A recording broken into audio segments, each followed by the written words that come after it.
So, welcome to a new episode of the Makdisi Street podcast. My name is Usama Makdisi, and I'm joined, as always, by my brothers Seri Hello, everyone. and Karim. Hi, everybody.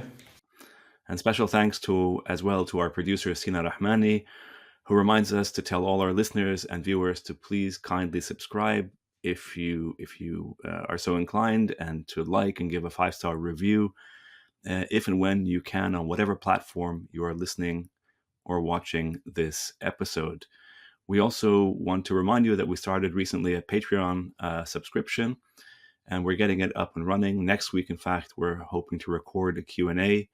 We encourage you to sign up. The link is in the episode description below.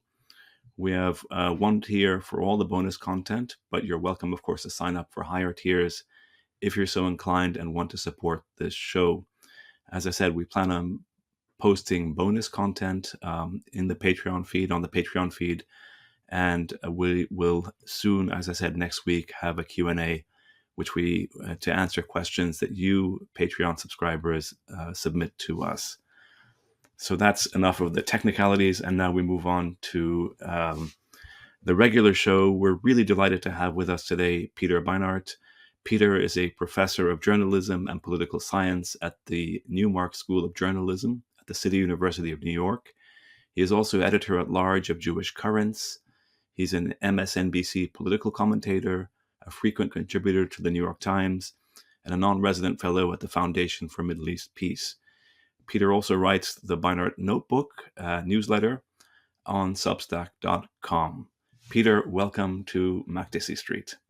Thanks for having me.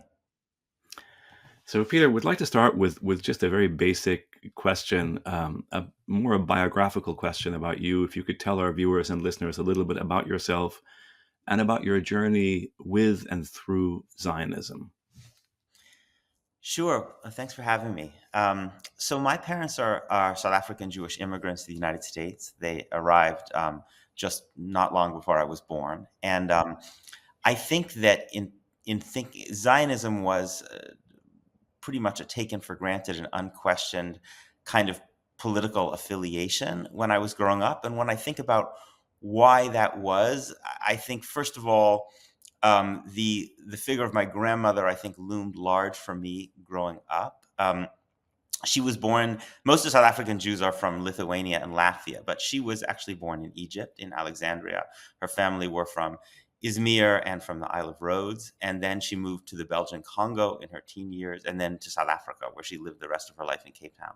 And I think this sense of the transience and fragility of different Jewish communities left a large mark on her, and her interpretation was her brother. She had one brother who had gone from Alexandria to pre-state Palestine, and I think she felt that the lesson of her life was that Jewish life in diaspora was tenuous, and Israel was provided the kind of psychological security, even if you didn't live there, just the existence. And I remember as a kid kind of arguing with her that America seemed like pretty comfortable place for me. I didn't really feel like I was in any jeopardy there, but she was very unconvinced by that argument and considered me very naive. And she was a very, very large figure in my life, my mother's mother. I think the other thing, so that was a kind of Zionism as a kind of security. My grandfather, my maternal grandfather, and my father also spent a significant amount of time in Israel. And I saw the way both of them, I saw that how much they loved being there. And I something that I came to understand myself later on. There was something about, I guess, being in a kind of Jewish civilization. Of course, I understand that speaking this way, will, of course, I can't speak this way without acknowledging immediately that this Jewish civilization, Zionist civilization, was kind of built on the destruction of Palestinian society. And yet it's also true that I think for my father and my grandfather, and later for me, that there was a kind of joy about being in a place where where you had a kind of Jewish civilization that permeated everything in a way that you don't even in New York. So I think that those were the reasons that I was came of age as in a Zionist milieu and felt myself that way. I think that I also had a dim awareness, certainly from the first Intifada, which hit when I was in high school, that there was something. I considered myself a liberal, and when the first Intifada broke out, I began some awareness of the fact that there was something problematic about controlling millions of Palestinians who lacked basic rights. And so it seemed to me in that era, in the late 80s and then early into the 90s, that a two-state solution would be the logical solution to this. And there were figures in the Jewish community who I admired, both in Israel and America, who were making that argument. It also seemed to me a way of reconciling a kind of a tension that I've always felt exists in Judaism itself, because Judaism has a universal ethical message, like all great monotheistic religions, but it also has a kind of metaphor of extended family and the idea that Jews have special obligations to one another. So I thought that partition into two-state solution would be a way of solving that problem. And that was the view that I held really for quite a long time. But over time, and then I'll stop because I'm going on for too long, but over time, I think that I felt that the argument for two states was becoming more and more hollow as the possibility of a Palestinian state was receding. And there were Palestinian interlocutors who I felt like started to challenge me to ask the question of, it would be intellectually dishonest to say that a two-state solution was always on the edge of no longer being possible, that it was always, it was always perpetually dying. I remember one particular friend said to me, you have to at a certain point say it's actually dead. And once I began to think about that, I began to think, I think, have more fundamental questions, not just about whether a two-state solution was possible, but about some of the more fundamental and kind of deeper issues that partition could not resolve, particularly the question of Palestinian refugees and the question of equality, even for Israel's Palestinian citizens. So, thank you for that, Peter. So, I guess the question is, what, just for our viewers and listeners, many of whom, of course, are familiar with Zionism, but many, are not necessarily as familiar, obviously, the way, and certainly don't have your experience of working within the Zionism. But what does Zionism mean today, as far as you can tell us, especially in the context of the crucible of Gaza, the genocide of what's going on, the oppression of the Palestinians, and your own journey? So you sort of ended by saying you became increasingly aware, if I understood you correctly, of a Palestinian sort of the impossibility of thinking about Zionism without acknowledging and thinking about Palestinians. So if you bring it up to where we are today in the sort of the catastrophe of what's going on in Gaza, how does that, can you just help define for our viewers and listeners what Zionism today means to you, not what it meant? I understand your for your grandmother and so on, but today, how would you explain that? I think so. So Zionism intellectually at various different points has meant different things, but in practice, Zionism is the state ideology of this state, and it's a state that is based on Jewish supremacy. It's a state based on the idea that Jews rule, right? So while there were alternative Zionisms, some which did not support a Jewish state, which interest me actually, and even to some degree attract me, that's not the Zionism that came to be and the Zionism that exists. And I think that it was really only in my 30s that I think, kind of embarrassingly late, that I think I began to have enough interactions with Palestinians, spending time in the West Bank, reading and talking to people, to be able to have a genuine understanding of what Zionism had meant for Palestinians. And I think it was probably from the beginning of those interactions that led me to were the kernels of my ultimately moving away from the idea and into opposition to the idea of Jewish supremacy itself within any borders. In terms of the destruction of Gaza now, it seemed to me that I guess the way I think about it is that Israeli political elites made a decision that they're going to have permanent control over millions of Palestinians who lack basic human rights, who are under the control of a state that is not accountable to them at all, and in different ways in the West Bank, in Gaza, and East Jerusalem. And I think I think Israeli leaders felt like they were able to manage that process. I think they felt pretty good about the way they were managing that process. That, you have the PA collaborating in the West Bank. I think they felt like they had this equilibrium with Hamas in Gaza, and they were on to bigger and better. They were on to bigger and better things. They were focused on Saudi Arabia, Israel's role in the world, and all these things. And it turned out to be an illusion that you can't really manage over a long term people who lack basic rights, because those people are going to resist their lack of human rights. They're going to resist their oppression. And I think, to me, that's the fundamental lesson of what happened on October 7th. Of course, this was not a form of resistance that I liked, because it involved the killing of innocent civilians, which I fundamentally oppose. There are many other forms of Palestinian resistance that I think have been and continue to be much more ethical. But I think the question, to me, what we're seeing now in the horror that's unfolding is the question of what Israel does when that process of management has broken down, and when there's very little support inside Israel for either giving Palestinians a state of their own or for giving Palestinians equality in one political unit. And so I think you have some people in Israel who are trying to rebuild some kind of management process, and I think that's what the Biden administration wants. I mean, I think they want to kind of put Humpty Dumpty back together again and have some kind of system of keeping things quiet. Somehow they can go and focus on Russia and China, which is what they want to do.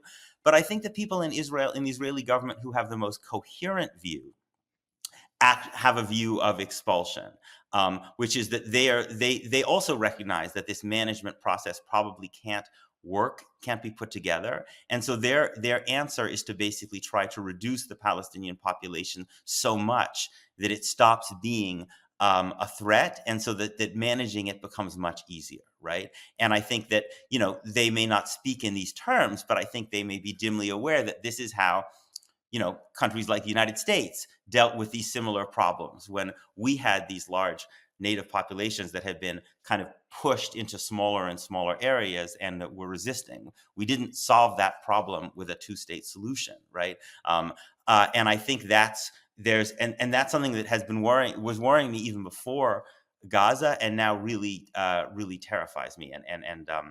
Yeah, it's a level of horror that I struggle to kind of even get my head around. But Peter, your journey is remarkable, and part of what makes it remarkable is that it's remarkable. In other words, you have such clarity. I mean, like in your thought process, in your political, your moral compulsions, and so on. But why do? It's not that. I mean, there are other people who have taken a similar journey to yours, from being growing up in a Zionist milieu, and then at some point, some event takes place, and they realize, wait, this doesn't make sense, or this can't go on, or whatever, like as you described it. But what if we're looking now at so many?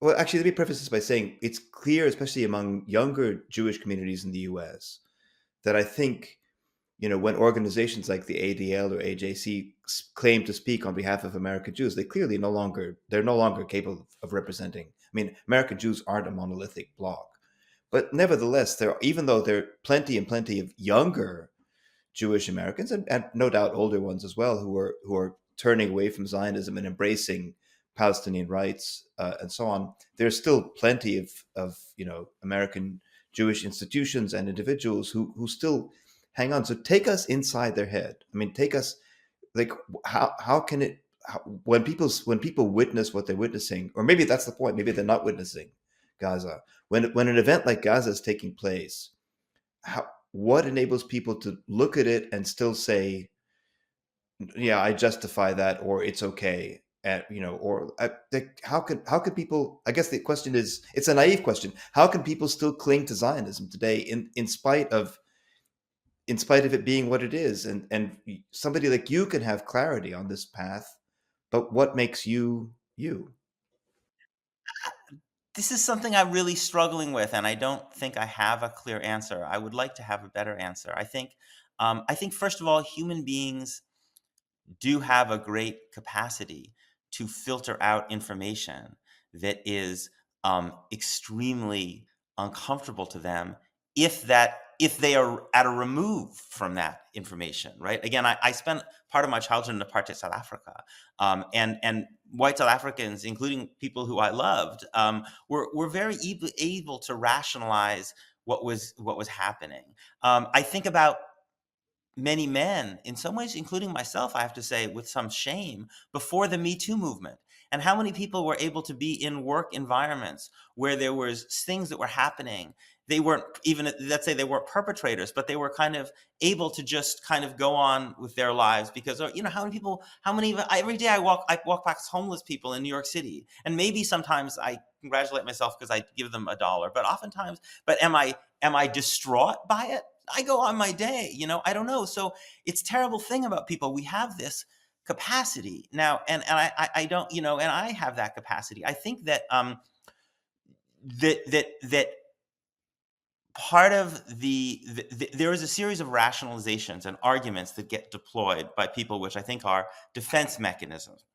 These arguments are not, to me, remotely convincing, but you hear them again and again, and by dint of constant repetition, they have a certain plausibility, especially when you're not really in discourse at all with Palestinians, let alone people in Gaza. So you say, well, Hamas is employing human shields. They're putting themselves in these circumstances. Well, very few people actually look at what international law actually says about human shields and what actually constitutes a human shield, or thinks about the fact that the U.S. was saying the same thing about the Viet Cong, or that the Russians are saying the same thing about the Ukrainians.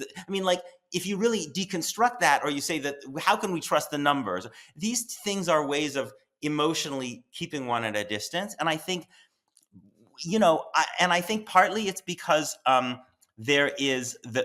because October 7th, you could say, awoke, but it was also exploited tremendous fear, right? October 7th was a tremendous trauma, and then the way it was been described, a pogrom, the greatest attack on Jews since the Holocaust, also plays into these fears. And then I think so I think that's some of what's happened. I think what I find breaks those things down the most effectively is human contact under conditions where people can actually interact within some relative equality and come to know one another as human beings. And I think that I've seen that experience that has been the experience that's transformed me most fundamentally, and I've seen it transform a lot of other people. There's a social cost too. It depends on where you're located in the Jewish community, but there is a real dynamic of making yourself having to create a rupture between yourself and family and close friends and environments in which you've grown up with. And I think that's also something that makes these things really, really difficult for people. Peter, can I just push you? This is fascinating. Can I push you a little bit on this? You said that I think if I recall correctly, you said that your awareness kind of started when you went to the West Bank and you sort of met people and you kind of saw the reality there. And we hear this story, as Sally, I think, mentioned, we hear this story quite often. So this idea of contact, which is a human thing, you see somebody, you see what they're suffering, etc. My question, which helped me also understand, because I find it very, very difficult to understand. Today, we see this kind of genocidal war that's taking place, and yet we see the polls, and assuming they're accurate, 80-90% or so of Jewish Israelis continue to support the onslaught with no, even if I remember, there's questions about would you allow humanitarian aid, and the vast majority still say no to this day, not the first week or second week or so. And just to push this a little bit further, it's the question of contact. So the Jewish Israelis are there. They are there. They're not in New York or something. We're talking about the ones that are actually living there. So could you explain this to me? Because I have a follow-up, but please explain this to me. Yes, and I should say that these are very good questions that are probably better asked to an Israeli who's kind of been there since. But I think, first of all, if American media shields people from the realities in Gaza to quite a degree compared to other media, Israeli media, or at least Jewish Israeli media, is radically further along that trajectory, right? So, when I talk to friends in Israel, and there's been some writing about this, I think Meirav Zanstein has written about this, Elisheva Goldberg, that there's very, very little actually discussion on Israeli media about the suffering in Gaza. And very, very rarely are there guests who are brought on Israeli TV, for instance, to talk about that, right? The conversation is overwhelmingly still about October 7th, about and about the kind of the military strategies and exigencies of what Israel should do and the soldiers. So there's just not that much which is brought in. And I also think there has been, this is true for American Jews too, but even more so, I think there's a very deep dehumanization of Palestinians that has existed in Israel for a very, very long time. And maybe to the degree that was penetrated to some small degree by interactions between Palestinians and Israeli Jews, there's less of that than there used to be, right? The separation has actually made, there are still people in, say, like Haifa who interact with one another. And certainly Palestinian citizens of Israel really do have an intimate understanding of Israeli Jews. And there are situations where that creates some kind of fellow feeling both ways. But I think a lot of Israeli Jews are even more isolated, and younger generations even more isolated from Palestinians than they might have been before these processes of extreme separation that began in the 1990s. Well, I was going to say, just to speak to Karim's question too, it's true that, as Peter's saying, for most Israeli Jews, basically Palestinians might as well be on another planet. I mean, like they go about their day-to-day life without any interaction whatsoever. So there is, and of course the apartheid system, as Peter's saying, helps reinforce that too. So there is this sense of aparthood in every sense of the way. But I mean, I don't know, Kenny, if you want to bring it back to Jewish American communities too. But that's, yeah, because it's a related question. And I know, of course, that there's the distinction, but it's just something I've been thinking about a lot. And we had Ilan Pape on a previous podcast, and he was making the point that in the protests, there was the sort of the liberals and the others, and the question, it was about the courts and whether the Israeli state will become, orthodox or etc. All these kinds of intercultural, interreligious kind of thing, and who's taking over the institutions. But that both of them had, including the liberals and especially the liberals, had nothing whatever to say about the occupation, etc.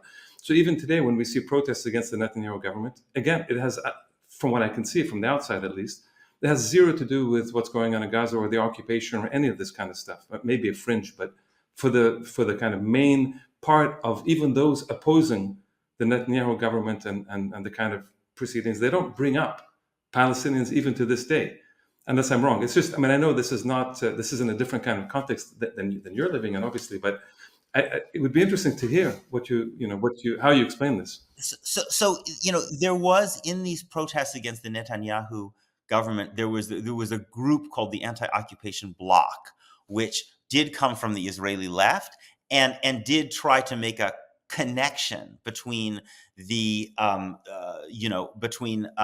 the kind of dictatorship that Palestinians lived under and the growing potential threat to dictatorship, even to Israeli Jews. But you're right; it was a small group. It was not. It was a minority, and the larger thrust of the kind of anti-Netanyahu protests, anti-judicial overhaul protests, basically operated on the premise that if we have any association with the left, by which we mean people who care about Palestinians, will be discredited, and therefore we won't be able to gain the political power. So yes, I think that's very true. American Jewish life and Israeli Jewish life and identity are odd because on the one hand, there's a connection, and there's often people make and emphasize the connection of the importance of solidarity between American and Israeli Jews, especially American Jews, American Jewish institutions. But in a way, because Zionism was built on the repudiation of diaspora Jewish identity, right? It was based on the idea that Jews could never be safe and never could be actualized. And given that most American Jews do consider themselves safe and actualized, that these two identities are very fundamentally different in a lot of ways, especially American Jews. I think that American Jews have a different experience than even Jews in other diaspora countries because they feel so fully American. These generational differences, for instance, that we see playing out so starkly that you're all aware of among American Jews, I don't think they exist nearly as much, for instance, in France, among French Jews, right? Because of a different kind of experience.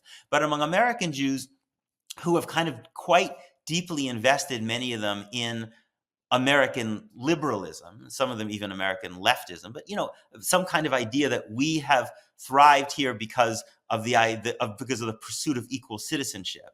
That does create a very different framework than I think exists in Israel, and you see that more strongly, as all of you are noting. You see that more strongly, particularly among younger American Jews. So, Peter, on that question of younger American Jews and Jewish Voice for Peace, for example, and these kinds of organizations, many of my students, or some of my students, I can't really say how many, but some of my students, I'm almost certain, are members of JVP, and they've been at the forefront of solidarity, of criticism of Zionism, of ethical bravery. So the question is, how is it important to ask, or is it even relevant to ask, first of all, how representative are they of wider trends within the Jewish community, the Jewish American community? Because we've all acknowledged that it's not a monolith as such. But so what does JVP actually mean to you, or organizations like JVP, not just JVP, in terms of moving forward? Because they've been crystal clear about separating an ethical Jewish identity from a colonial Zionist project at the expense of the Palestinians.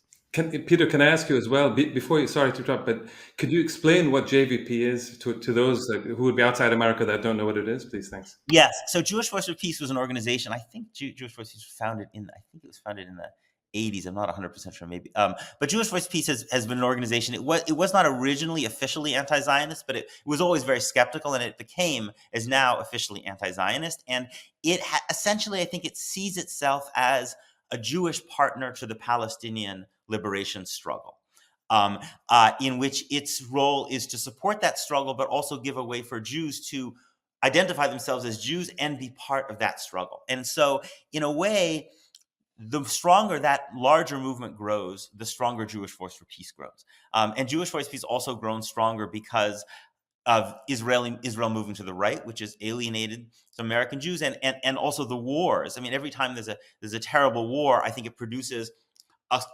some group of American Jews a kind of revulsion. And so JVP, there are other organizations, if not now, for instance, and others, some ad hoc organizations that have emerged on college campuses to essentially allow Jews to speak as Jews, to express that their Jewishness is in opposition to what Israel's doing and to Jewish supremacy itself. And this kind of politics is much more widespread among young American Jews than it is older American Jews. There's quite a dramatic generational divide. So this perspective is pretty marginal, I would say, among American Jews, let's say my age and older, but it's not marginal among young American Jews. It's not hegemonic. I think that actually, if I had to guess, what I would guess is that this generation of young American Jews, the kind of people you see as your students, its identity will be defined by a generational struggle within that generation, a kind of intergenerational civil war that will define those people for many. I think sometimes talk about generations as defined by what they fight about within, so just like people were defined in America by the stance they took on the Vietnam War. For older American Jews, that's not their definitional struggle, because there was something approaching a Zionist consensus. So I say this because I think that we focus a lot on the Jews who are protesting the war, who are challenging Zionism. They are extremely important. But I think it's also important to remember that just as some of the most important people who came out of the baby boom generation in the United States were people like Samuel Alito, right? There's also a group of younger American Jews who are quite alienated by this shift that they're seeing in progressive circles, and who will be powerful voices for continuing a Zionist perspective, especially because they have many more resources at their disposal. And the other thing about young American Jews, which is important to remember, is as in Israel, the percentage of Orthodox Jews among the younger generation is much higher than in the older generation. American Jewry is becoming much more Orthodox, just like Israeli Jews are becoming more Orthodox. And although Orthodox Jews are also not a monolith, that community leans much more right. And so that community is likely to produce strong, powerful Zionist voices, even as we see the growth of what is, to me, a very inspiring movement of a lot of young American Jews who really, really want who really believe that everything that they were taught about Jewish history and about Jewish ethics, I mean, it's often kind of vague in the way it's stated, but it's very deeply felt. They believe that this is kind of on the line today. And to me, that's really, really beautiful to watch. And honestly, a lot of the writing I do and thinking I do is designed to try to think about how I can fortify those people to be able to make them more politically effective, and also to help answer some of the really unanswered questions that are about what the Jewish content of their identity would actually be. Because Israel and the Holocaust twinned have been so at the center of American Jewish life, a particular narrative of Israel and the Holocaust, that if you take that away, it's not really clear what being an American Jew means. And I think that's one of the questions that we have to, with these younger people, we all have to think about how to answer. Peter, I'm sure you saw the letter written by Jewish students at Brown University in the fall, I think it was November. And it was an extraordinary, to me, one of the most powerful things I've read in a long time, actually, because they're expressing their absolute solidarity with their Palestinian brothers and sisters, and they're doing so, and a democratic state and everything, right? And they're doing so precisely in the name of their Jewish values, so they're, which I thought was very moving and very powerful and very beautiful. But well, I was going to say I had more to say about that, but you kind of you blew up our balloon a little bit, because we were sort of developing hope about a younger, I guess, shift in younger American Jews. But you're saying that that's not quite like that kind of constellation is not quite as representative as, or as encompassing, or as hegemonic, let's say, to use that language, as we might have hoped. But I want to ask actually a separate question, which is, well, yeah, okay, But it doesn't have to be hegemonic, because the larger movement, right, includes so many other people besides Jews, right? So it doesn't have to be that Jews who are in the JVP camp have more power than Jews in the other side. They're not going to have more power because even with their numbers, they have many fewer resources at their disposal. But they're part of a much larger movement, right? If you activate Black Americans and Americans of all different backgrounds, then you potentially have a multiracial, in which Jews play a role that can gain political power in the Democratic Party. So I don't want to be too pessimistic about that, because they have a lot of allies outside the Jewish community, obviously, as you know. And then when we talk globally, it's even more sort of stark in terms of the generational shift globally taking place outside of the United States. But Sadi, what were you going to ask? No, I was going to ask also, I mean, like, to go back to, I don't know, 20 minutes ago or so, when you said part of what helped enable your transition away from Zionism was, or towards a criticism of Zionism, was human contact with Palestinians, right? And so we all know one of the things that we experience on our campuses here, and actually in the public realm at large, is a kind of, first of all, continuing, in fact, I would say accelerating prohibition of Palestinian speech, policing of Palestinian speech, curtailing of inviting Palestinian speakers. I mean, without being too specific, let's just say I'm aware of Palestinian speakers who have been invited to speak at institutions who are then disinvited, and then the institution gets in trouble for having issued the invitation to begin with. And that's an increasingly and a worryingly common occurrence. There's, of course, the doxing that goes on, the blacklisting, the various websites that you know about that dox and blacklist, and those trucks that were driving around campuses like Columbia and Harvard and so on with the names of people in SJP or JVP, or so for those of our listeners who don't know, SJP is Students for Justice in Palestine, which is a prominent organization on American college campuses that's been obviously pushing for Palestinian rights. But so the point is that generally people who speak out for Palestine or Palestinian rights it's like, that's not new by itself, but it's getting worse, it seems to me. The repression is much more severe. Their campuses, especially on the East Coast, especially private places, but also the public universities in California we're kind of at a front line too, in a way. There's a lot of repression, and it seems designed precisely to disrupt the possibility of interaction or communication not just Palestinian self-representation, but in particular, this bridging of Palestinian narratives with the kind of mainstream, conventional wisdom and so forth, into which Palestinian narratives are having a have always had a hard time gaining access. Does that so? What your thoughts are about this, the current wave of repression we're all Yes, I mean, I think that as you know, as because universities have been, I think, a place where pro-Palestine politics has gained more support than other places, and because people see it as a not entirely incorrectly as a potential vision of a future, right? That's been where there's been a huge crackdown, and I think that I still think, despite that, I do think that my sense is that there's a lot of interaction, just private interaction between Jewish students and Palestinian students or other students that does allow people to kind of learn and rethink and challenge some of the things that they were brought up with, and maybe overcome some of the experiences of dehumanization. I do think that happens a lot more on American college campuses than it did a generation or two. I mean, the depiction in the mainstream media is so often of Jewish and Palestinian students as kind of at odds with one another.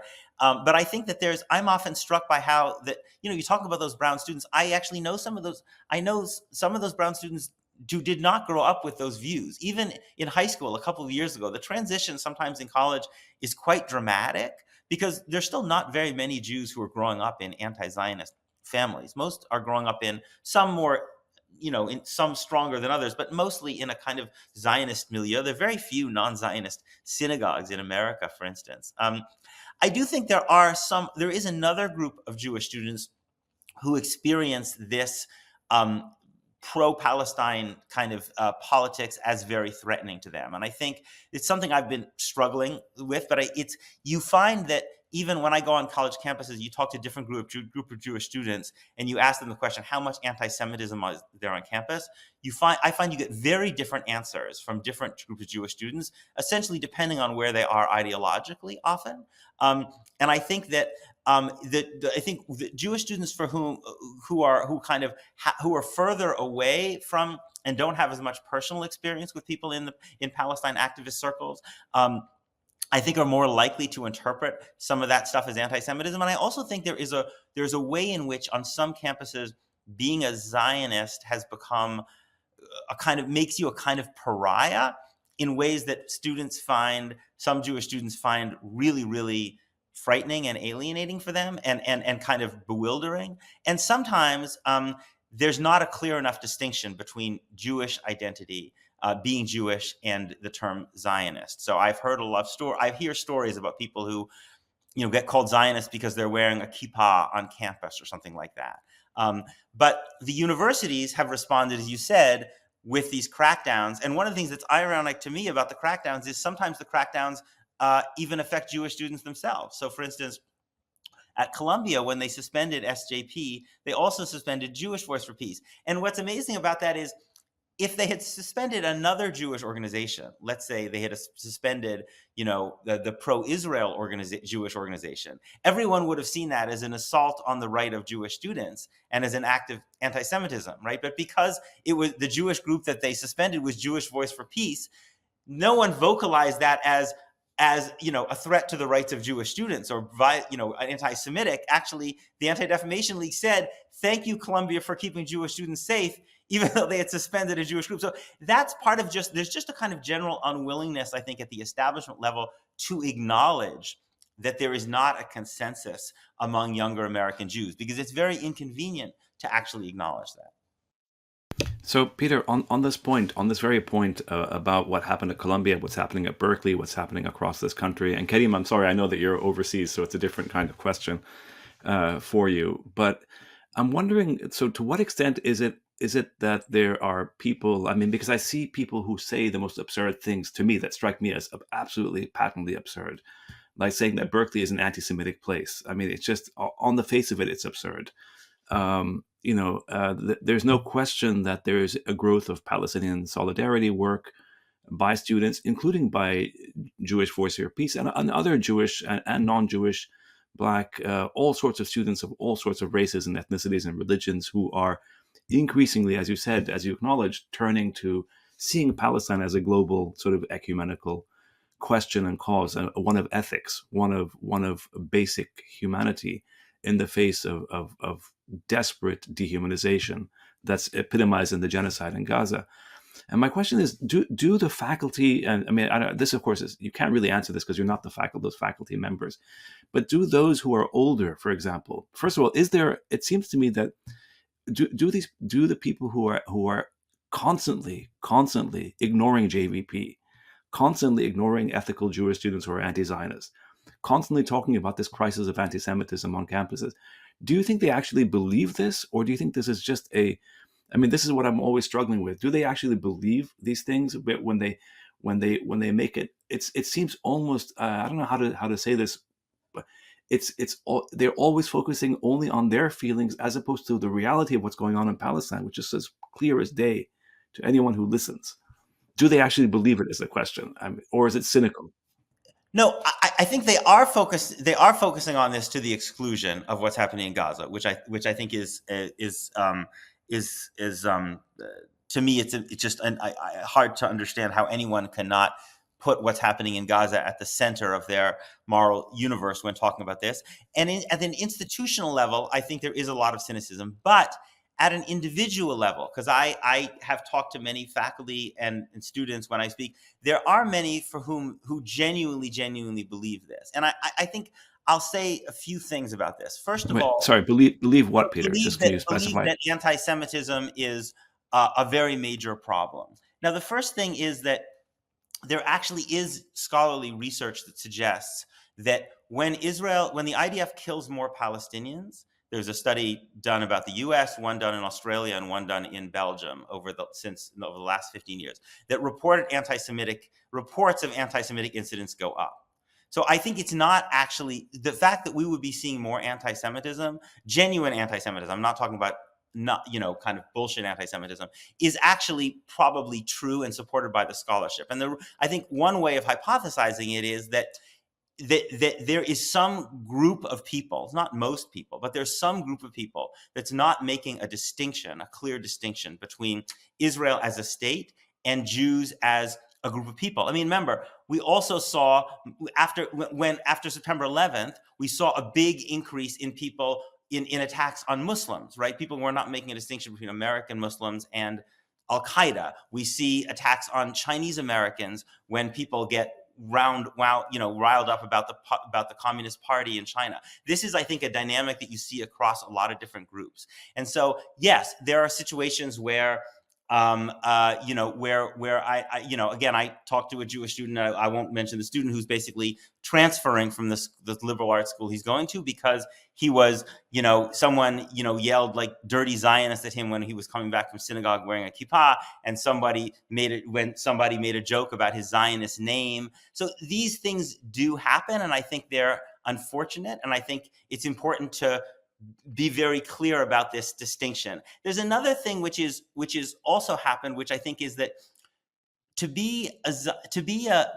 you got a lot of kids who grew up in Zionist homes. They come to college and they are told that basically to be a good Jew is to be anti-Zionist, and to be a Zionist is to be a bad Jew. And if they remain connected to their Zionism, they feel like kind of pariahs in progressive circles. And they kind of feel that as that's very, very difficult for them. It's very painful for them.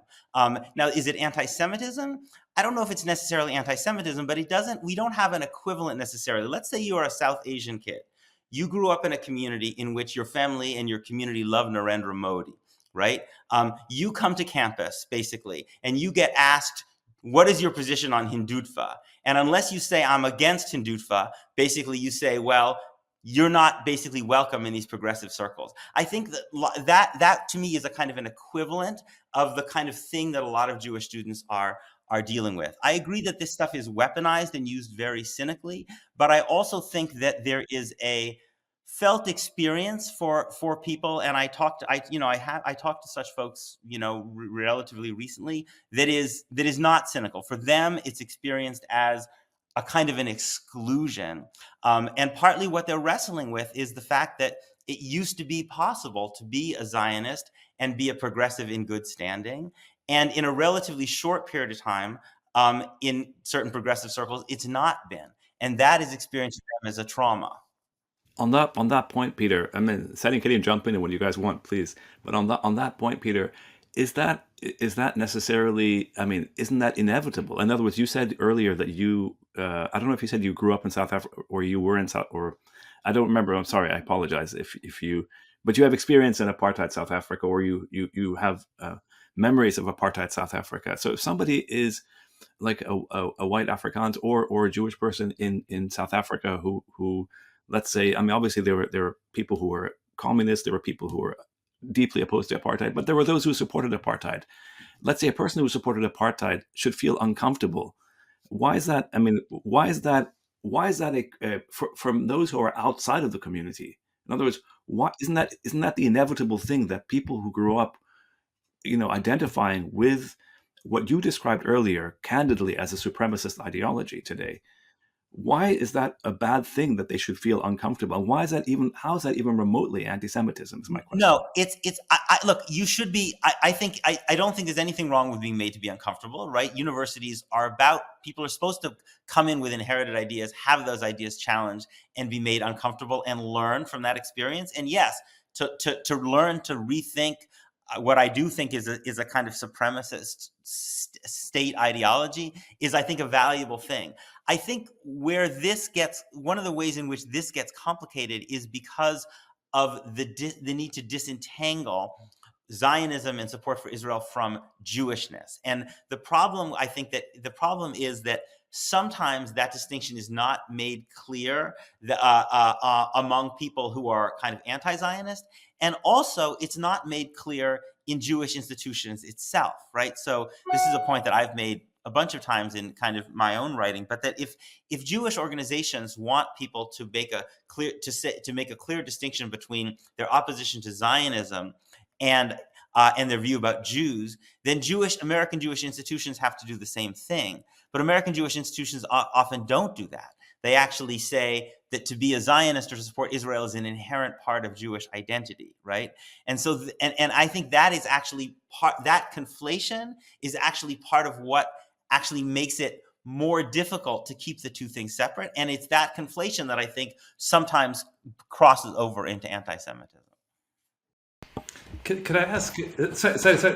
Sorry, because it's just something that's on my mind that I really like Peter to answer, which is, as soon as, because you were talking about the Jewish Voice for Peace, the JVP, and these kinds, as soon as they shift into this more clearly anti-Zionist, pro-Palestinian liberation kind of move, they become anti-Semites. So it's anybody that opposes this official kind of Zionist thing, even Jewish students, I mean, which from the outside just seems beyond absurd. It's you go several levels into the absurdity of Jewish groups being called anti-Semitic, let alone Arabs being called anti-Semitic if you're just being anti-Semitic. Right. So, right. It's a bad term, but anyway, right. Yeah. No, but this kind of movement, as soon as you become anti-Zionist and in a serious way, you become anti-Semitic, just like the rest of us, in a sense, become anti-Semitic. So this moves us to the question of institutions and resources. And so there's a shift, as I'm understanding, both towards more orthodox, but also more variety in terms of the younger generation. Right? It's kind of split. And there's a very interesting discussion within the Jewish community, a very interesting discussion, and it's going kind of in multiple directions. So it is, but again, from the outside, it seems not to reflect at all in the institutions themselves, in those that fund, in those that have money, in those that are pushing in the Congress. And it seems to be still 125%, in one direction with no light at all in the other direction. And in fact, it seems to be getting more and more again. So how does that? How do you see that? I mean, I think that we have a political system in which shifts in public opinion don't necessarily translate into shifts in government policy very effectively. I mean, look at gun control, for instance. I mean, vast majority of Americans want to change our gun laws. It doesn't happen. And so I think I go back and forth between some days being more optimistic and some days being more pessimistic. On my optimistic days, I see the emergence of a remarkable kind of moral movement that brings together people from a very wide variety of backgrounds, that seems to me could be a real successor to the anti-apartheid movement, to the anti-Vietnam War movement. But when you look at its power in Washington so far, and actually the Democratic, even inside in members of Congress, you now have a group of Democrats in Congress who are supporting conditioning military aid, which was almost completely off the table before October 7th. You had the squad, but you now have, let's say 10 Democratic senators who want to support conditioning military. That may not seem that impressive, but I think before October 7th, it was one, maybe Bernie Sanders in the Senate. So you see that. On the other hand, because of the role that money plays in our political system, and because of the way that organizations, if you see that there is no remote equivalent to AIPAC in terms of the political process. AIPAC, I think, is going to spend $100 million in congressional races against pro-Palestinian members of Congress. And we who are on the other side, whether we're Jewish or Palestinian or whatever, have nothing even remotely equivalent. And so the members of Congress who I really deeply admire, like Jamal Bowman and Summer Lee, Ilhan Omar, they're under tremendous pressure. So I don't know how this movement becomes powerful enough to overcome that kind of political power that still exists in Washington. And that's just inside the Democratic Party. I'm not even talking in terms of the Republican Party, right? Where in the Republican Party, obviously even far worse. So how do you? I mean, this brings. You talked about the Republicans. How is it that this kind of alliance, let's say, with these rather kind of fundamentalist evangelical Christians who have a very, again, from the distance, seems to be quite an anti-Semitic worldview, to say the least. So this kind of coming together, it's a kind of cynical coming together at a certain level, for at a kind of high politics kind of thing. But doesn't that trickle down to a much deeper opposition, not just among Democrats, but among those who might be just regular conservative types? Doesn't it sit very wrong, or is not a contradiction? I think that most Jews, 75% of Jews vote Democratic, right? And because they're not voting on Israel at all. The American Jewish population is extremely secular, and highly educated. So basically American Jews essentially vote like secular, highly educated people. They basically vote like atheists, to be honest, right? And they vote on issues like abortion, and so they stay in the Democratic Party. But I think at the institutional level, you're right that there is I think if you're sitting in AIPAC, right, and you're thinking, how do I maintain unconditional U.S. support for Israel? You see that the Democratic Party is potentially less reliable because its base now no longer supports that position, right? Even though most of the members of Congress still do. And you see the Republican Party is much more reliable. The Republican Party sees Israel as a model for what they want America to be, right? What they want is, they like the idea that every country is controlled by one dominant tribe, and that its privileges are entrenched in law, and it has an immigration policy that maintains that dominance. And they see Israel as doing an amazing job of that. And they see Israel as now, and that often does put them at odds with American Jews, funnily enough, because American Jews are not Christians and often will ally with other groups in opposition to white Christian supremacy. But AIPAC's not concerned about that. AIPAC is not concerned about, the AIPAC just wants, as a single focus, maintaining the unconditional support. And I think that for them, Republican control is the safest bet. And if Republican control means that we stop having free elections in America, they have shown that I think they're okay with that. They're supporting they supported a lot of insurrectionists. They've kind of crossed that bridge. It's horrifying to me, but I think that's the calculation they've made. I was going to say there, going back to the institutional question, it's not just in the halls of power per se, but for example, going back to the question of anti-Semitism, we've been writing about this too. I've written about it, and you've written about it. Organizations like the Anti-Defamation League are active. They're zealous, not just in obscuring the difference between real anti-Semitism, like anti-Jewish sentiment or racism, and criticism of Israel or Zionism. And of course, there's this push to officially have the term anti-Semitism itself redefined, right? This campaign to redefine the very term. which is being pushed on campuses, being pushed on local governments, being pushed on the federal. Actually, I think the The federal government IHRA definition, right? Sadi, can you explain it? Can you guys explain that, please? Yeah, I mean, basically, there's an organization called the International Holocaust Remembrance Alliance that basically picked up what had been hatched in a kind of think tank in the bowels of the EU in the 2000s at some point. This think tank in the EU came up with this definition that basically would include criticism of Israel or criticism of Zionism as anti-Semitism. And then at some point, that same think tank in the EU said, no, this actually doesn't make any kind of sense. We're going to get rid of it. But it was then this other organization, prompted by the American Jewish Committee, latched onto it. And then they've kind of pulled it, and it became part of what's now called the International Holocaust Remembrance Alliance. This campaign to redefine anti-Semitism as to include criticism of the Israeli state, of state policies, of Zionism, and so on. And it's being pushed and propagated. Various universities. It's harder in the US because we have freedom of speech, thank God. But I know several Australian universities, for example, have adopted this absurd definition, which means basically that if you criticize Zionism, they could say you're being anti-Semitic, like officially. One of the examples it gives of potential anti-Semitism is denying the Jewish right to self-determination, or which they define as calling Israel a racist state, for instance, or a double standard, that it's anti-Semitic to have double standards towards Israel, or it's anti-Semitic to compare Israel in any way to the Nazis, right? Even though a lot of that happens in Israeli discourse all the time. So I totally agree. I think this is to me, the way I think about this is that basically this is a response to the move towards, as the two-state solution stopped being an actual live thing. I think that it became obvious to people that the move would be that there would be more growing support for equality in one equal state.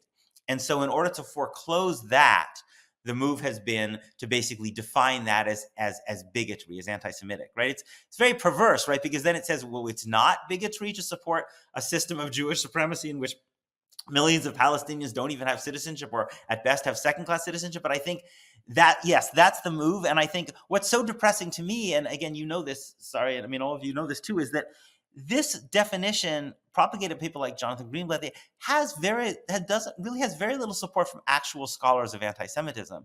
One of the funny things about these task forces they've created on anti-Semitism, these campuses, is generally they can't put the scholars, even the Jewish scholars who work on anti-Semitism, they can't put them on the task forces. Because if you bring in people who actually study anti-Semitism, Holocaust, whatever, basically their views are very out of line with the mainstream Jewish organization. So the guy who's running the University of Pennsylvania's anti-Semitism task force is the head of the dental school. I mean, he's a Jewish guy. I'm sure he may be a lovely guy, but he has no expertise on this question. And when Harvard, to its credit, actually did put Derek Pensler, who knows a lot about this, on as the co-chair of the task force, it fused a huge uproar. And because basically they knew that Pensler was not reliable, because Pensler knows too much about the subject of anti-Semitism, right? It's really embarrassing to me, I have to say, as someone who, it's unfair, but I grew up in one of these families where it was part of our self-identity as Jews to be, smart and study and intellectual, and then you see people in the Jew as organizational leaders talking about really important and interesting subjects like what is an anti-Semitism, who just don't know anything, don't know anything about Jewish history at all, and there's a lot of people who could be part of an interesting conversation, but their views are not in line with the people who have power. Yeah, it's an amazing. I mean, it's a truly amazing phenomenon. This business, this campaign to redefine anti-Semitism, but it takes us back to what you were saying earlier about, about this experience that we're often told, for example, a protest, a pro-Palestine protest, for example, on some campus in the U.S. gets reported or gets recorded by institutions like the ADL, the Anti-Defamation League, as an anti-Semitic incident, right? Then it's like suddenly now there's this big boom in anti-Semitism that just happens to coincide with the war in Gaza, right? This is part of what goes on. But it's clear also, some people really do, certain people on our campuses really do think that this, oh my God, this is about me. This is, in other words, certain Jewish people on campus think this is about me, and they really are. The pitchforks are out. They're going to come. So there's this kind of there's a kind of paranoia that gets spoken. To me, there are different examples of this on different campuses, but to me, one of the most striking ones was actually, and it came up in those horrible congressional hearings in the fall, right? So you remember the question that Stefanik. So those of our listeners who don't know, there were congressional hearings at which the presidents of Harvard and Penn and MIT were summoned to Congress, which in itself was an outrage. And I think those presidents should have all told the members of Congress, who are you to ask us anything? Like, what is this about? We're no longer in the McCarthy period. Why are you trying to bring? And of course they didn't. They all caved. But anyway, but the persistent question that the most horrible of all of the Congress people who was asking questions, Elise Stefanik from New York, she kept asking them, do you condemn calls for Jewish genocide? Which, of course, nobody had said on any campus, right? But what's interesting is, if you follow where that story, I wrote about this, where the story actually came from.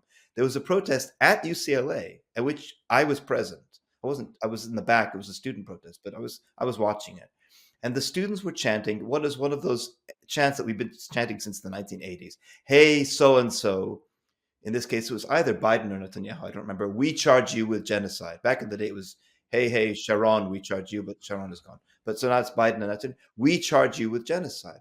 And I remember that got reported in one of the LA Jewish papers as people on campus are chanting, we call for Jewish genocide. Yes, I actually remember seeing that very video. Right. Yes. But the amazing thing is they then post the video. And if you click on the video, you can hear, it's not like they didn't doctor the video. The video very clearly says, we charge you with genocide.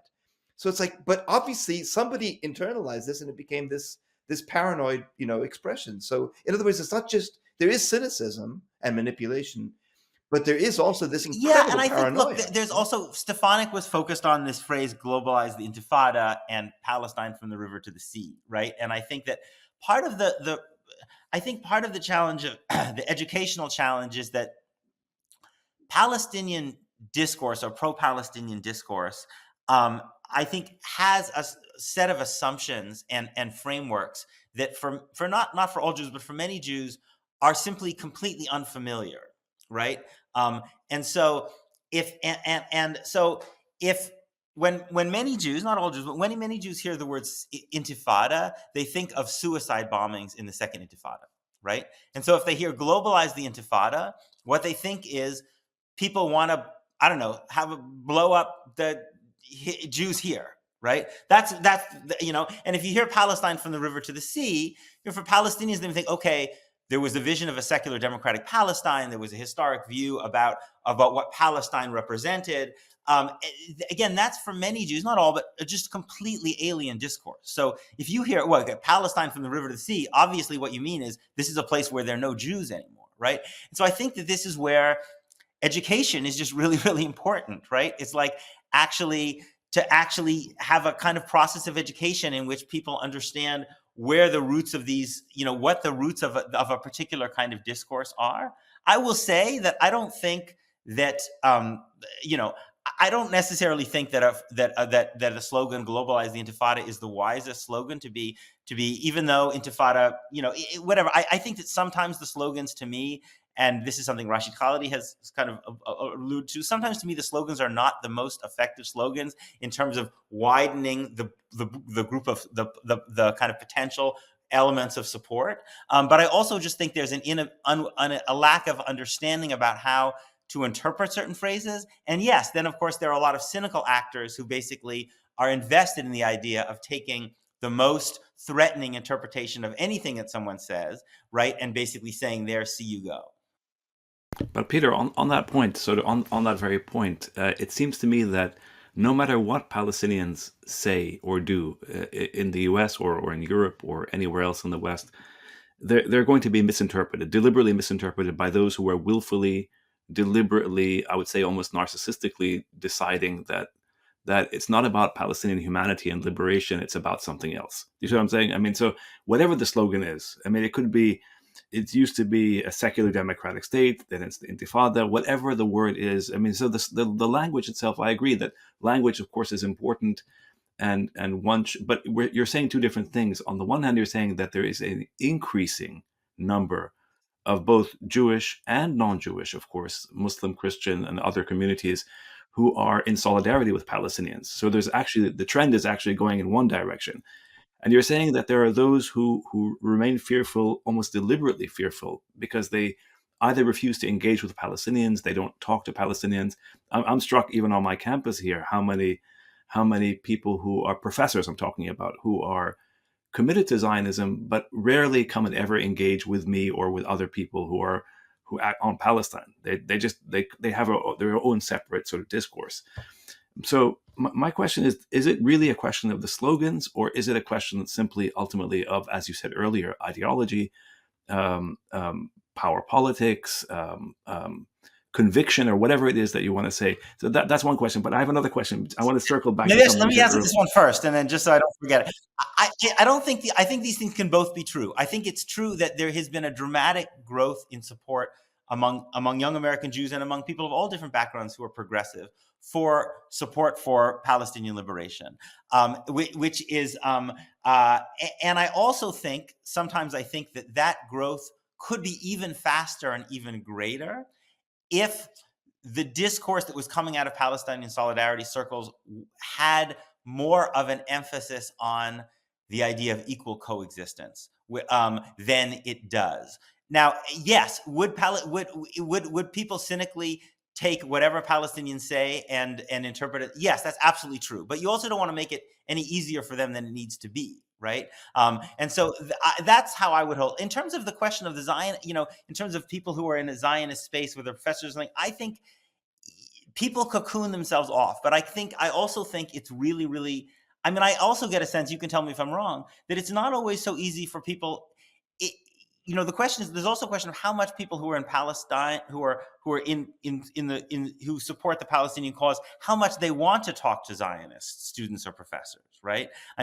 Because I think that my sense that I sometimes hear from students is that they're reluctant to be engaged in those conversations. They're reluctant to normalize or legitimize Zionists in conversation with Zionism. There's a kind of anti-normalization ethos. And so I think to some degree that also makes it easier for those people who are still in that ideological prison to remain separate, because they feel like people in the pro-Palestine world don't want to talk to them. Well, I think that that's an interesting point, but I think it's more that for those of us who advocate for Palestinian humanity and history and so on, and for secular history and for equal rights, as all of us, I think, on this show do.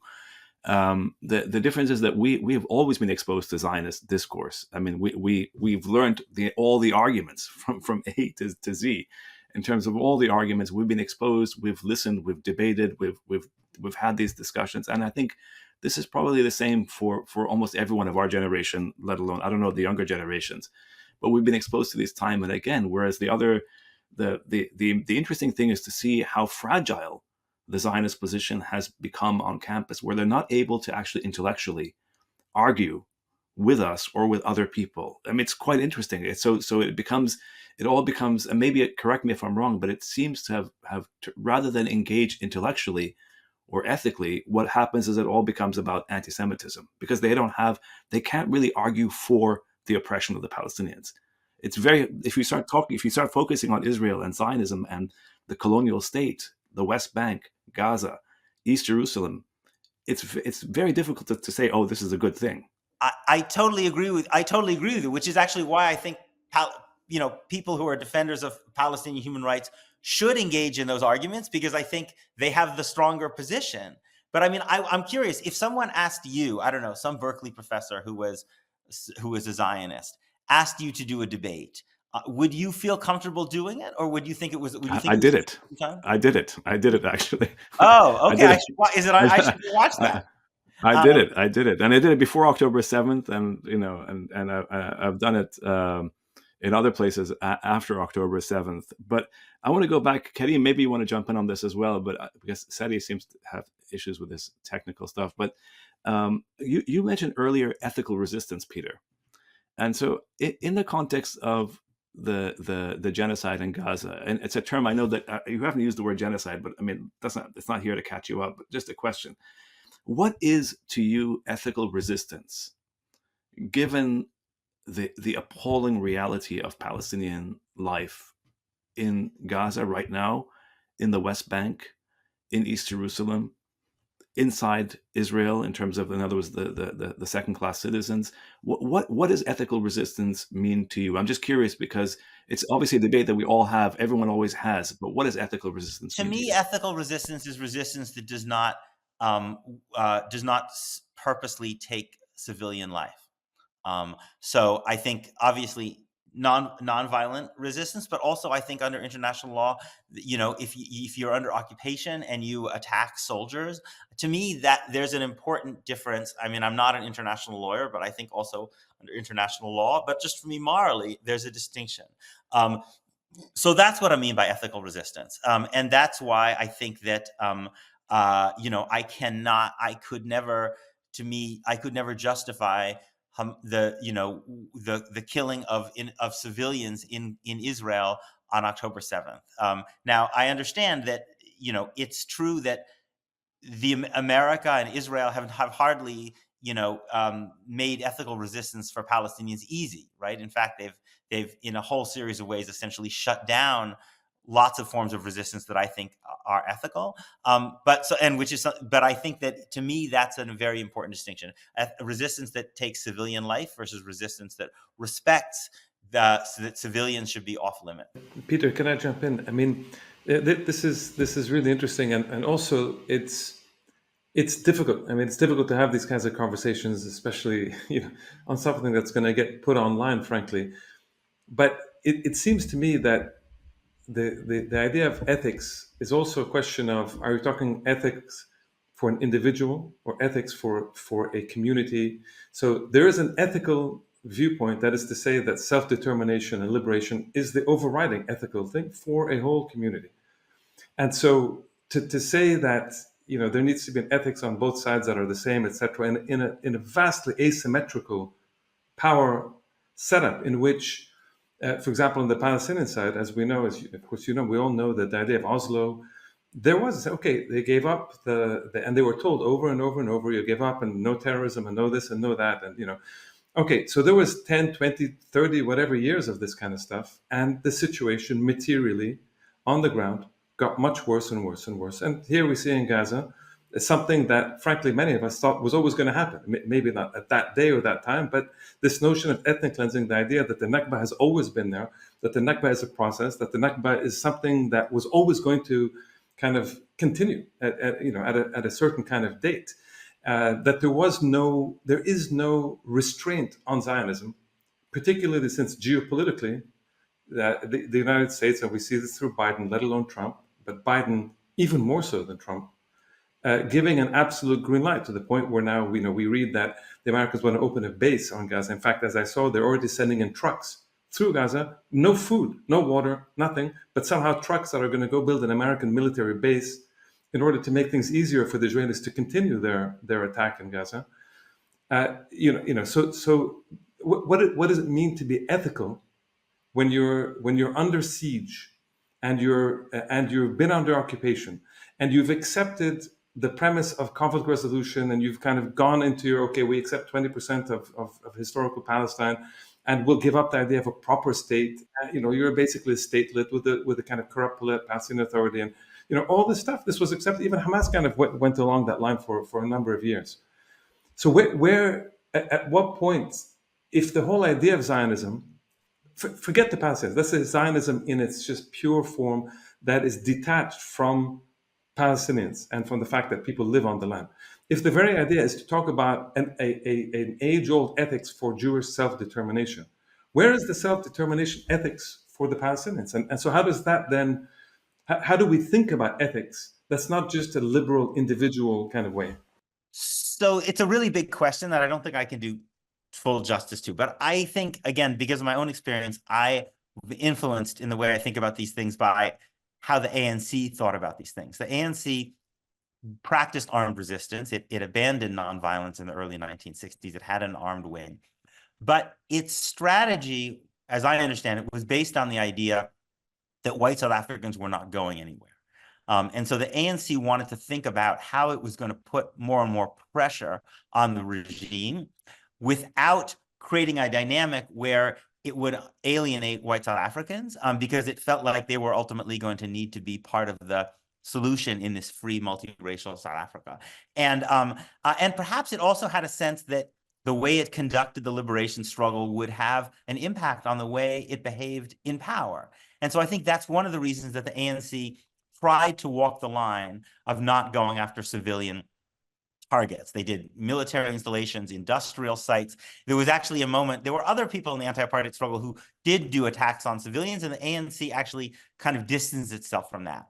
So now I think that the ANC was arguably, you could say, in a better position to do that, because by the 1980s, they were getting a lot of international support. So there was kind of perhaps a kind of virtuous cycle in which they saw that their movement was getting more support, and they didn't want to do things that would undermine that reputation. Even some white elites were starting to reconsider.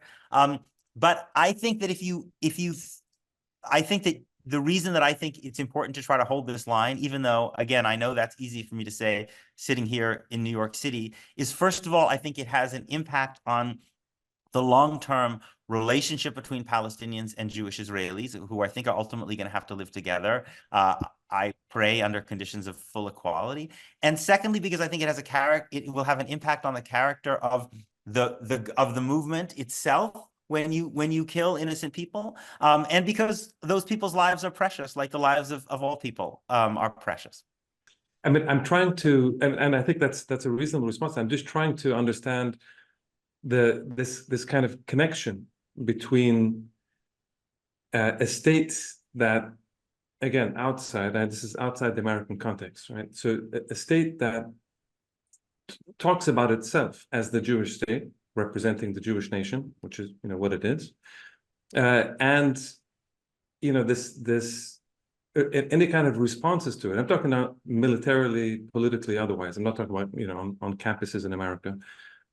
Even that, so that's not, that goes beyond questions of anti-Semitic or not. That goes into the threatening so you're threatening the Jewish state, you're threatening the Jewish nation. So it's a physical, existential thing rather than a kind of campus politics kind of situation.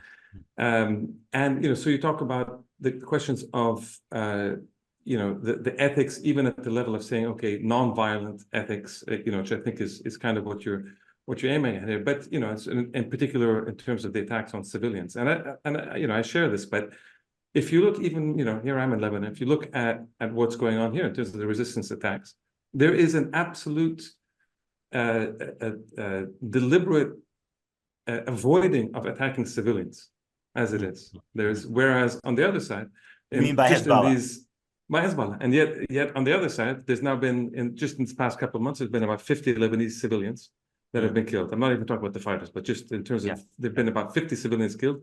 On the other side, no civilians killed. And there's a long history of this that goes from the 90s onwards, where the whole resistance side from this side has made a point of not targeting civilians for the most part.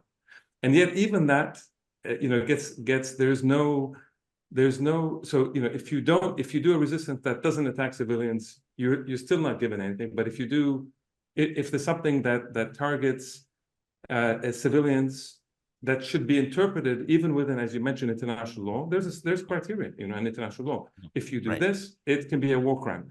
But the association of this in the overall kind of conflation of it with the larger discussions of whether it's liberation or self-determination, how does one disentangle these? How does one disentangle this? If maybe my question is not very clear. Yeah, I mean, look, I think we would all agree that the discourse, certainly in the United States, as it relates to Palestinians, is fundamentally unfair, and whatever Palestinians do to seek their freedom is demonized. And yet, despite that, we are seeing a real shift in opinion in the United States and in many, many other places. So it shows it's not hopeless, and I think that this is a counterfactual we don't know the answer to. But let's imagine on October 7th that Hamas had not killed any Israeli civilians and had only taken soldiers as hostages. I think that we would be in a even strong, we would be in a better place today than we are now, because I do think there is because I do think that how Palestinians or others conduct themselves has an impact on the way things are perceived. And I also just think that no matter what one's circumstances are, no matter how profound the unfairness is, I think all of us have the responsibility in our own lives, in our own communities, to try to hold ourselves to the standards of what we believe in. So to me, what I said and what I've written is that if you believe, as I do, that the killing of civilians was wrong, it's not enough just to condemn that. You have to actively support efforts of Palestinian resistance that don't harm civilians, right? And so whether this is boycotts or whether it's efforts at the International Criminal Court or the Court of Justice or the UN or a whole range of different things that have been happening for a long time, you can't simply say, I oppose this, but basically tell people they need to basically sit back and accept the fact that they're going to live their entire lives without the most basic of human rights. It's not a tenable thing to say to people. But Peter, can I just, sorry, I want to push you more on this.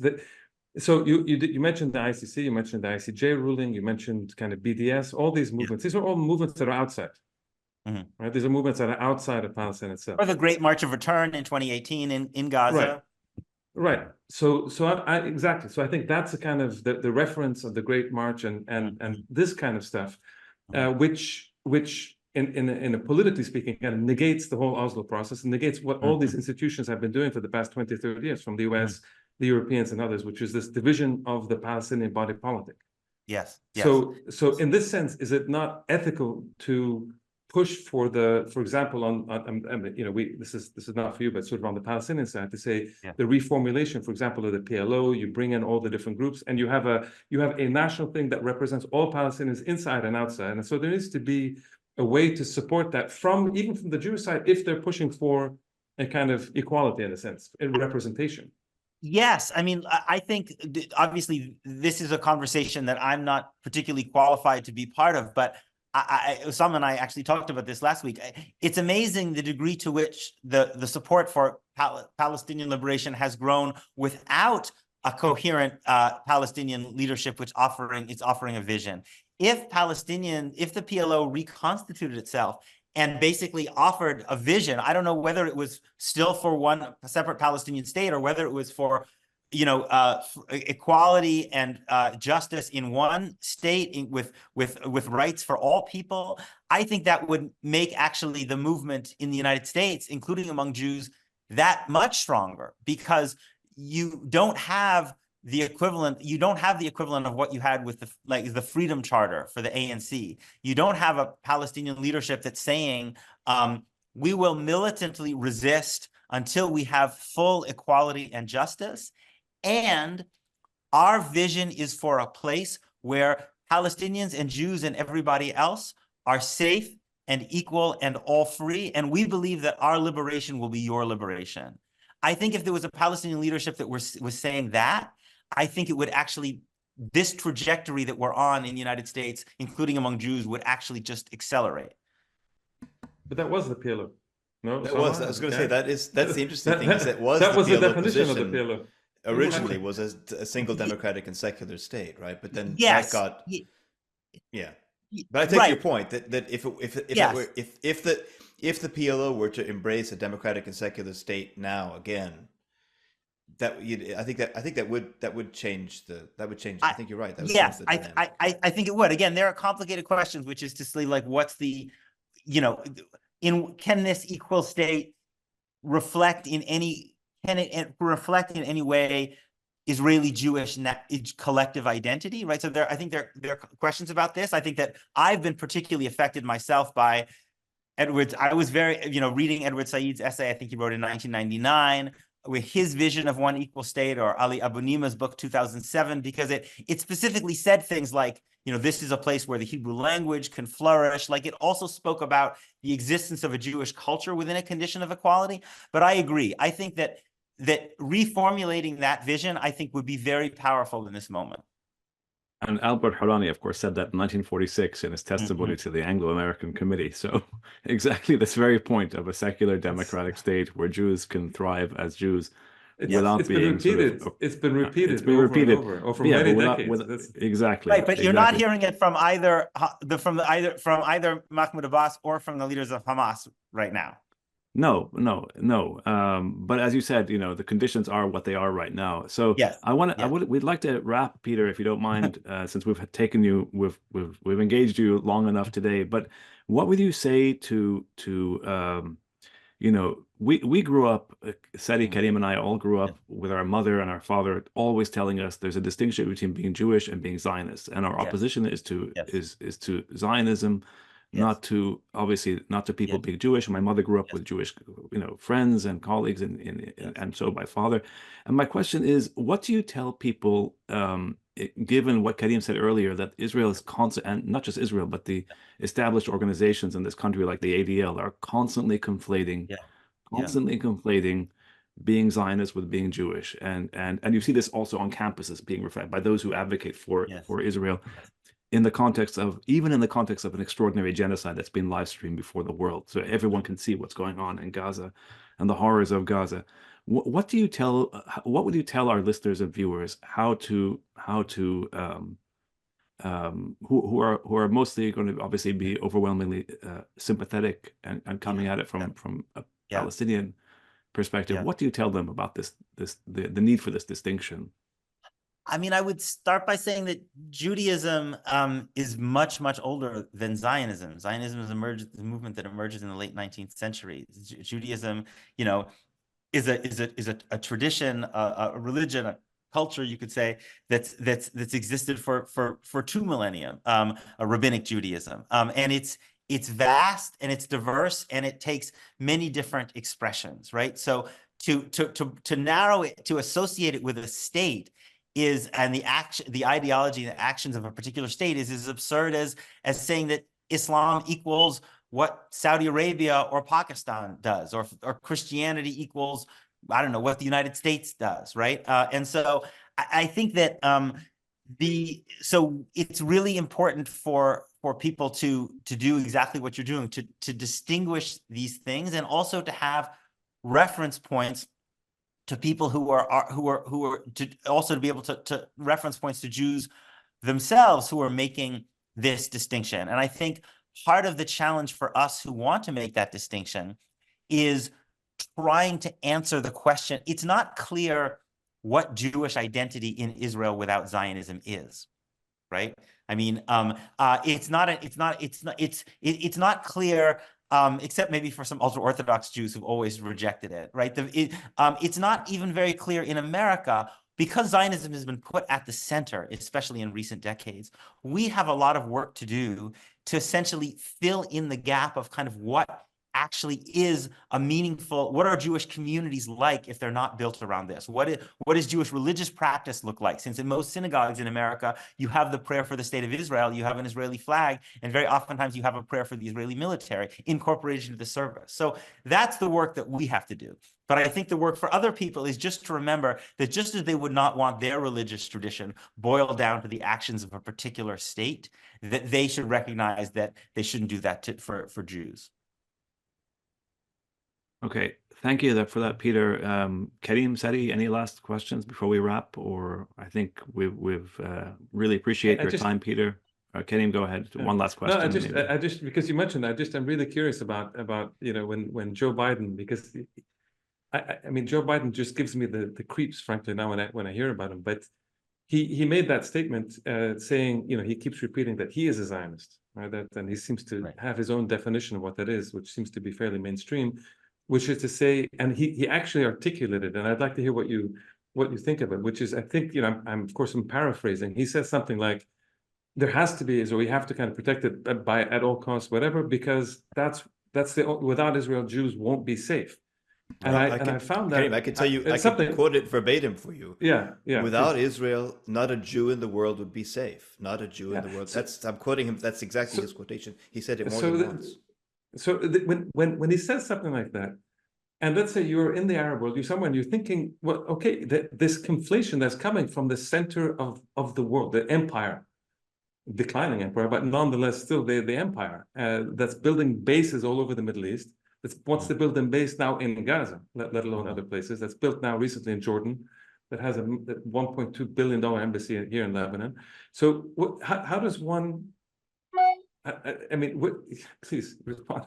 Yeah. I mean, I think Joe Biden is probably repeating things that he has probably heard from Jewish establishment leaders. And so knows that saying back to them that they will appreciate that. But he doesn't, I think he's too out of touch to recognize there's also another group of Jews in the United States now who are quite appalled by hearing that, right? I mean, the Jews in the United States and Jews in Australia or Britain or most of the rest of the world are basically, we're staking our lives, our children's lives, our safety on the principle of equal citizenship, right? And actually, American Jews have done really well in the United States.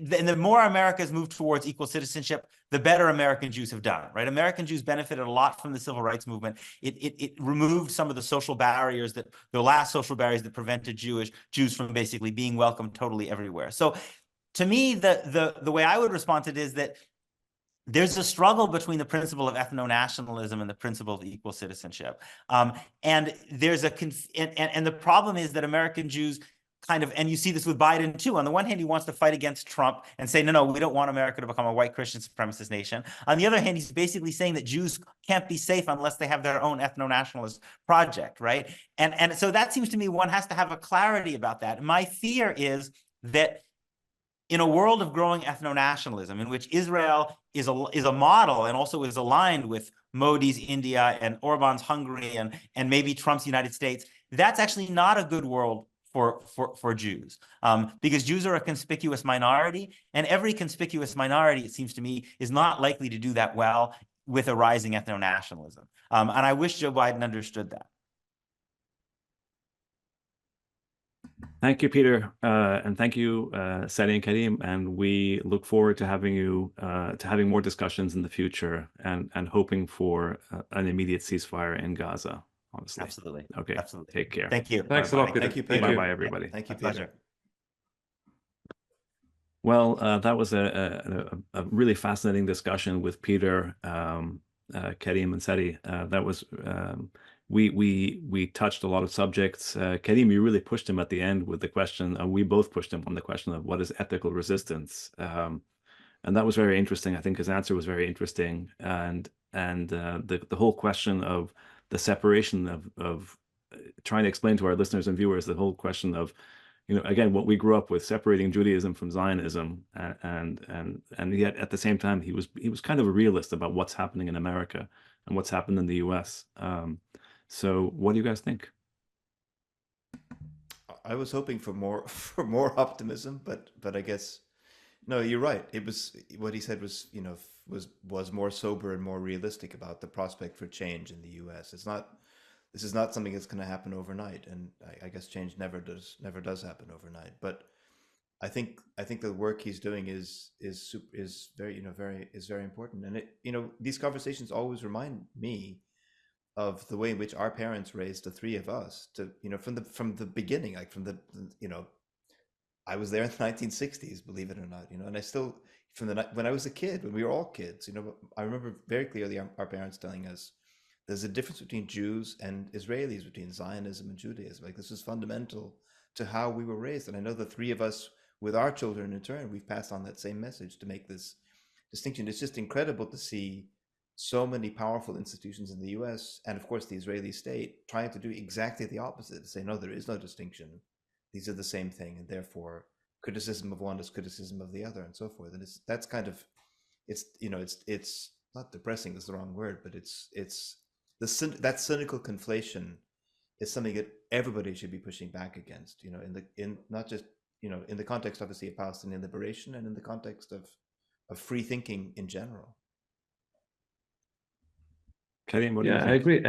I agree. I think, I think certainly what Peter represents when he writes, but now on the podcast, but also his writing and other, is this kind of extraordinary complexity within Jewish circles and Jewish thought. I mean, there's, obviously it's a lot more complicated than maybe people outside the US or outside Jewish circles kind of understand.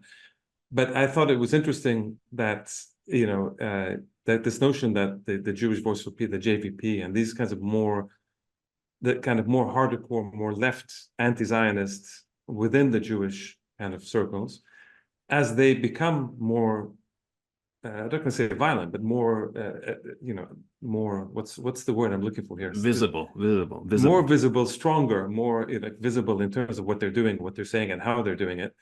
They become de facto anti-Semitic. So in terms of they don't become. You mean they're represented as. In other words, they're accused of. I mean, obviously, in other words, by those in power, they become immediately, like the rest of us, they become represented as anti-Semitic, and because they've taken this thing and saying, no, we're challenging this notion that you can't critique the state of Israel and that you can't be anti-Zionist without being anti-Semitic. So they automatically become anti-Semitic within this larger entity. So it's I thought that's interesting. I also thought it's interesting or at least that's the campaign, right? That's the project. That's the campaign. Yeah, that's the project. So in other words, the way I see it, again from a bit of a distance, is that is the real battle that needs to be taking place in America, in the universities, in these areas where it, just like what 10, 20 years ago, if you talked about an apartheid state in reference to the Israelis, you couldn't do that, right? Now it's quoted. It's the Human Rights Watch, Amnesty International, the UN. Everybody says it. I mean, okay, you can get pushback, but I mean, it's no longer it's quite a mainstream word now. The idea of genocide, people can push back or say it is, it isn't, legally, not legally, whatever. But the word is there, the concept is there, and most people understand that it's a genocidal war. Informally, no matter what the lawyers end up kind of telling us, right? So these things have changed, and so this, it seems to me, is maybe the last barrier in the Western context, or at least in the American context, where this notion of conflating Zionism with anti-Semitism or anti-Zionism with anti-Semitism, that's the last barrier that needs to break in order for there to be something on the other side, and for that optimism to come on the other side. And that is going to take time, and it's going to be very bloody, as you guys know, on your campuses and otherwise. It's going to be violent. It has to be a violent fight, unfortunately. What do you mean? What do you think about the point that he raised about going back to the PLO, the original PLO demand of a democratic and secular state? That I think he's right, that it's the PLO, which we've talked about in previous episodes, the need to reconstitute the PLO and so forth. What would the effect be of the PLO, of a revitalized PLO doing something like the Freedom Charter in South Africa, because this struggle has become an anti-apartheid struggle? I think that would be very powerful. Do you remember that? I've quoted him in different pieces I've written about this, but that there was a moment in the 2000s when Ehud Olmert said the Palestinian struggle is shifting from an Algerian paradigm to a South African paradigm, from a discourse of national liberation, these are his terms, by the way, which is amazing, to a discourse of one person, one vote. And he said that's a much more powerful struggle. We'll have a much harder time, fending it off in a way. So it's very clear that is a weak point. And I think he's right, of course. He's right for the wrong reasons, but he's right.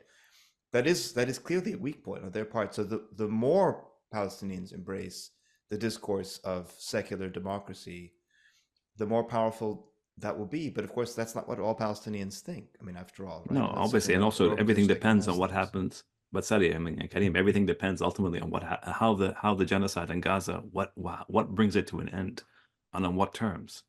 Because in the end, you can't ignore that there are people and organizations who are fighting, and so Palestinians are not one voice right now. And but I think there's no question that as this older PLO model, which, remember, I don't think it's not quite what he was saying. I mean, yes, there was an older secular democratic state, but there's a different kind of message that can be sent out, which is to say, a message not just of resistance, but of liberation. And there's always been a fundamental tension between these 2 points. Resistance is one thing, as in survival, and liberation is something else. And then what's your vision for liberation, and what do you do with everyone who's there right now? Well, yeah, but I mean, that's the real issue. I think we need to have a whole episode. That's the idea of self-determination coming through liberation. You can't have self-determination without liberation, seems to me. Whereas the self-determination, which is the American. Well, it's the opposite, right? The so-called self-determination, which is not a self-determination, it was a determination by the U.S. in the Oslo process, produced the Palestinian Authority, produced the Correct. division, produced Gaza, West Bank, Jerusalem, refugees, everybody in a different place. That's the determination, not self-determination. That can only come through liberation. So it seems to me that you can't have, it has to be two at the same time until it's recognized. And until it achieves a certain level of acceptance. So it's I mean, it's not an easy thing, that's for sure. But I don't expect that that the Americans and the Europeans and the Germans and all these wonderful people are going to just simply allow the PLO to be reconstituted and bring Hamas and other organizations, political organizations, into it. It's not, you know, that has to come from the ground up, from within the Palestinian politics. And so this is going to be the fascinating thing to see if this can be done or not, or are we going to go back to a kind of, you know, Palestinian Authority plus, and, you know, bring up, let the Israelis handpick, through Americans build a base, and have the Israelis basically pick a bunch of thugs from different things to kind of rule different parts of Gaza under an Israeli occupation that continues and gets worse. And the American role in that case, by building a base and opening a maritime humanitarian corridor instead of the actual thing that everybody understands, all the humanitarians, the UN, etc., says, you simply open the land barriers and you increase them, and you increase the aid. That's much more efficient, much more effective, and of course that's the way to do it. But if the Americans want to open a base there, and the Israelis are going to remain in occupation one way or the other, and the Palestinian Authority is not going to move, then that's a different discussion. Yeah, guys, that's a different discussion. Karim, let's wrap on this point, and again remind all our viewers and listeners that we have started a Patreon. We encourage people to subscribe to help us sort of produce this show, and also next week we're doing our first Q&A for Patreon subscribers, and for all the sort of brilliant questions that have been asked of us. We're going to try to respond as best we can. How can they send them? Where should they send questions? You send the questions. Through Patreon. That's an excellent question. Through Patreon. Through Patreon. And the link is below in the description below. So thank you again, Karim. Thank you, Sari. And we'll see you soon at another episode. Bye-bye, everyone. Bye.